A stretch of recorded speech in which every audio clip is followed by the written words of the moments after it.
Salawat seiring salam semoga tercurah kehadiran alam insan budiman manusia pilihan Nabi akhir zaman, suri tauladan kita yaitu Nabi Muhammad sallallahu alaihi wasallam beserta keluarga, sahabat dan pengikutnya. Mudah-mudahan kelak kita mendapatkan syafaat dan pertolongan dari Rasulullah sallallahu alaihi wasallam.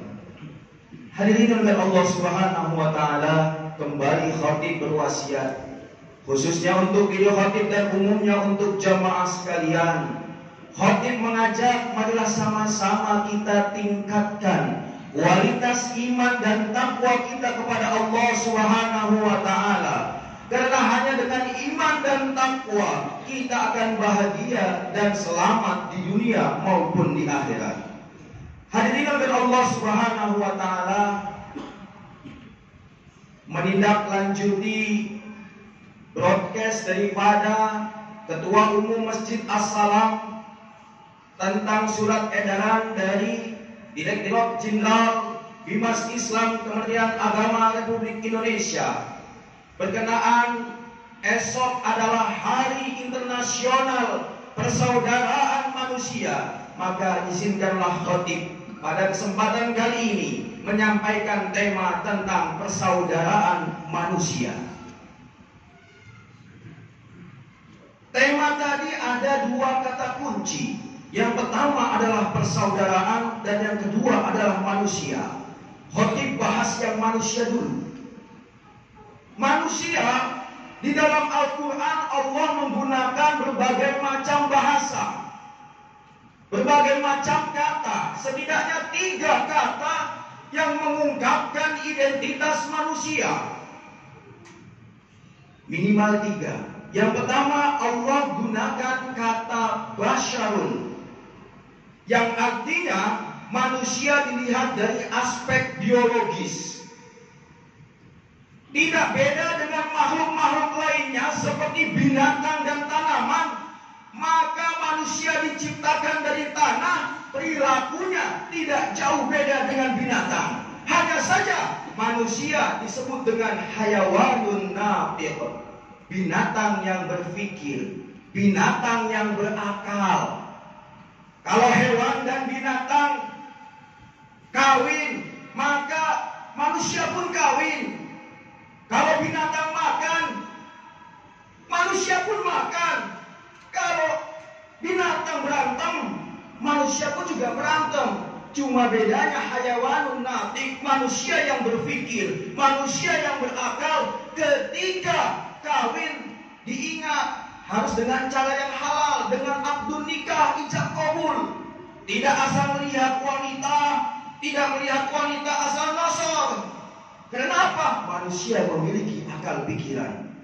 Ketika manusia makan, maka tidak seperti binatang. Apapun dimakan, kotorankah, yang enakkah, semua dimakan. Manusia yang berpikir maka memakan makanan yang halal dan bergizi. Ketika manusia berantem, maka berantemlah yang berakal, berantemlah yang berpikir. Dengan cara apa? Wajadilhum billati hiya ahsan. Jangan kanibal, diskusi, banyak ngopi, duduk bareng, insya Allah mendapatkan solusi. Ini manusia daripada aspek biologis, yaitu basyarun, manusia makan, minum dan sebagainya. Aspek yang lain, manusia disebut digunakan dengan kata insan. Insan ini dari sisi rohani, di mana manusia memiliki bekal psikologis, intelektual, spiritual dan emosional, membuat manusia bisa mendekatkan diri kepada Allah Subhanahu wa taala. Laqad khalaqnal insana fi ahsani taqwim. Allah gunakan kalimat insan. Untuk apa? Memuliakan manusia ke tempat yang sangat tinggi. Tsumma radadnahu asfala safilin. Bisa jadi manusia dijatuhkan lagi oleh Allah manakala dia tidak beriman dan beramal soleh, manakala dia tidak baik hubungannya dengan Allah dan tidak baik hubungannya dengan manusia. Vertikal dan horizontal sama-sama baik.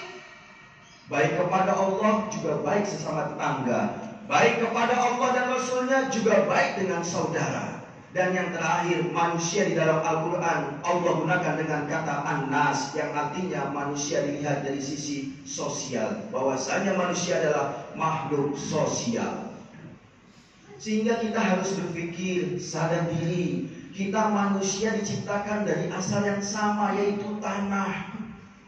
Maka kita harus mikir, tanah adalah tempat yang sangat rendah dan hina. Maka tidak patut bagi kita untuk sombong, karena sombong adalah kebencian yang Allah sangat murkai. Oleh sebab itu, kita kembali ke kata kunci yang pertama, yaitu adalah persaudaraan. Persaudaraan dalam KBBI Kamus Besar Indonesia artinya adalah hubungan seayah seibu, atau hubungan karena golongan ataupun agama dan suku. Dalam bahasa Arab, saudara disebut dengan akhun, saudara laki-laki, ukhtun, saudara perempuan, masdarnya ukhuwah, persaudaraan. Dalam bahasa Inggris, saudara disebut dengan brother, persaudaraan menjadi brotherhood. Maka kita lihat, alhamdulillah, persaudaraan di Indonesia, di mana 17.500 pulau, 712 suku, dan 652 bahasa, Indonesia bisa bersatu, Bhinneka Tunggal Ika. Kenapa? Karena ketawaduan bangsa dan rakyat Indonesia.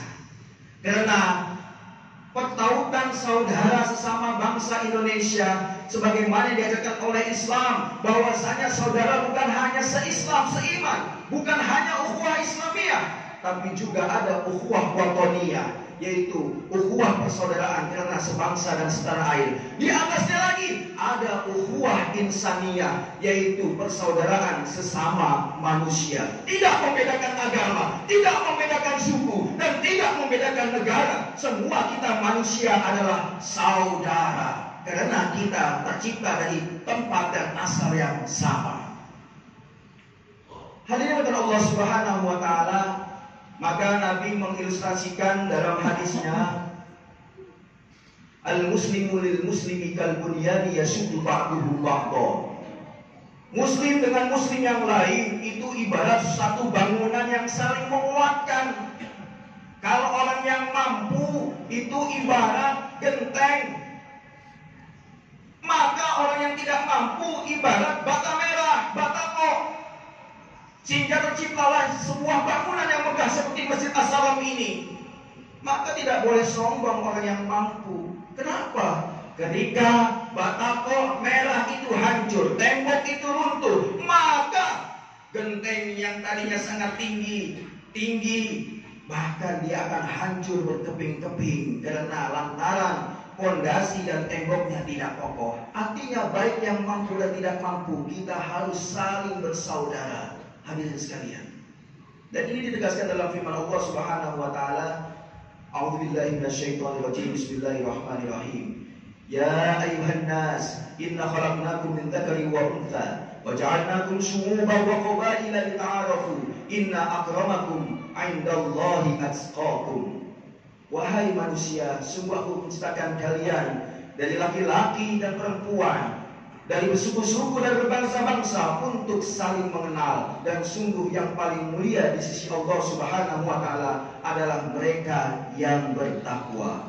Hadirin dan Allah Subhanahu wa Ta'ala, maka marilah sama-sama kita tabur benih kebaikan, kita tabur benih persaudaraan. Mengapa? Karena Rasulullah sendirilah yang mencontohkan bagaimana mempersaudarakan kaum Muhajirin dan Ansor. Ketika di rumah sahabat Anas bin Malik, Rasulullah kumpulkan sahabat Muhajirin dan Ansor sebanyak 90 orang. Rasulullah persaudarakan mereka untuk saling menolong dan saling mewarisi. Yang tidak punya rumah, kaum Ansor memberikan kepada kaum Muhajirin. Yang tidak punya kendaraan, maka dengan baik hatinya kaum Ansor memberikan kepada kaum Muhajirin. Inilah bentuk persaudaraan yang dilakukan dan dicontohkan oleh Rasulullah SAW ketika Rasulullah SAW hijrah ke kota Madinah. Gak lama lagi Rasulullah pun juga mengadakan piagam Madinah yang di dalamnya berisi 47 pasal, di mana di dalamnya tidak ada perbedaan. Apapun sukunya, apapun bangsanya, dan apapun agamanya, semuanya boleh hidup di Madinah. Yang dahulunya kota itu adalah namanya kota Yathrib, kota yang gelap, sehingga diganti menjadi kota Madinah yang artinya terang benderang. Sebuah filosofis yang sangat luar biasa. Artinya Rasulullah berdoa agar orang yang tinggal di Madinah senantiasa diberikan kecahayaan dan diberikan keterangan dalam hati dan pikirannya.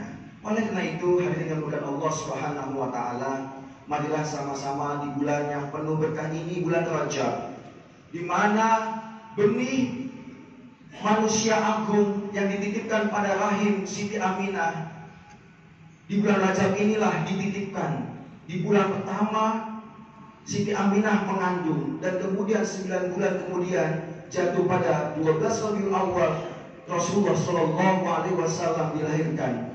Artinya apa?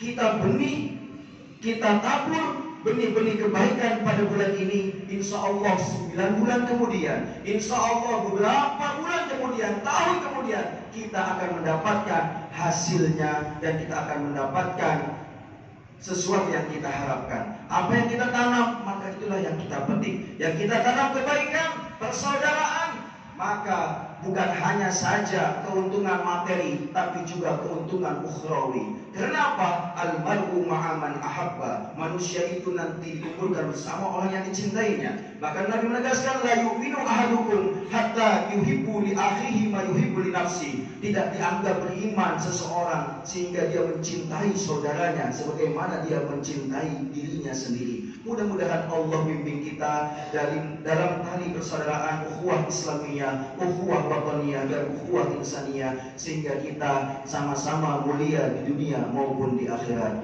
Wallahu a'lam bishawab. Barakallahu lakum fil Qur'anil azim wa nafa'ani wa iyyakum bima fihi minal ayati wa dzikril hakim. Aqulu qawli hadza li wa lakum wa lisairil muslimina wal muslimat wal mu'minina wal mu'minat wastaghfiruhu innahu huwal ghafurur rahim.